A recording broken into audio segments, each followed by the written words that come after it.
what we do is we do our what we call the last salute.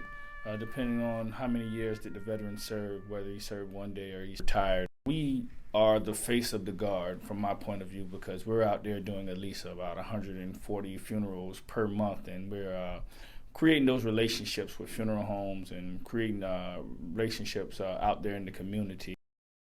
Determine how they died, for example, if they were killed in action, and how long they served. All right, if you served 20 years and retired, then you're entitled to what we call a modified full honors, which typically is 7 to 9 soldiers, and that's going to give you your pallbearers, your rifle team, bugler, and obviously the flagpole and flag presentation.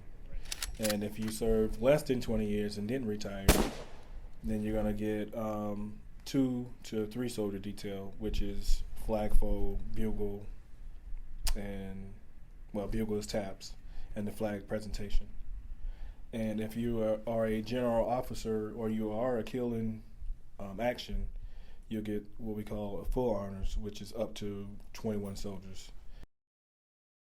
It was a duty of mine. I appreciate the sacrifices that were made by veterans and people that have committed to wars, from the First World War, Second World War, Vietnam War, all the wars in the country that I've been involved in. And just the patriotism, doing my part, want to make sure that I give them the opportunity and the respect that they deserve as being a service member.